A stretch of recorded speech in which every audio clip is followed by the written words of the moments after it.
when I was frustrated to tears and my hand was bloody and I was fed up with the forge, and I went to take a shower and I couldn't think of anything other than forging.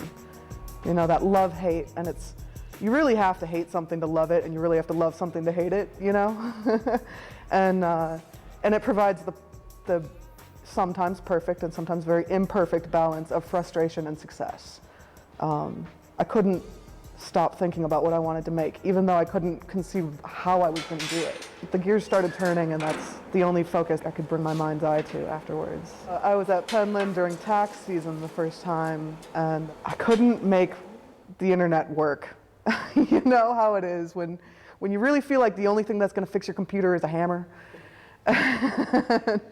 And so instead of ruining my brand new computer, I went up to the smithy and I took a piece of like 1.5 inch square stock and I got it blazing hot, and I just started to wail on this thing, you know, I hate the IRS, you know.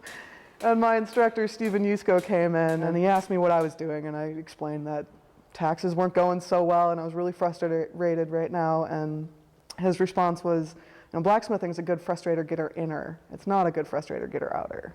It's only going to make you more angry because you're not going to get anywhere if you're blindly forging.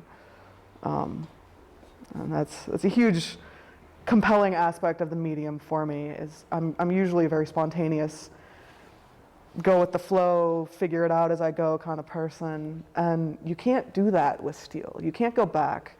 You have to know from the get-go where you're taking it. And it's not going to go there unless you can tell it without trying to force it. You have to finesse it by knowing where you're going.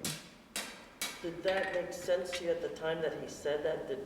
Did you feel like that was a truth that you got? Like, oh, okay, I get it. Yeah, it added to the frustration though, because I just wanted to wail on this thing. And sometimes that's what you do. But absolutely, it absolutely did. And it was, you know, a moment at which I decided to go drink a beer and look at the Smoky Mountains and think about what I wanted to do instead of dive in.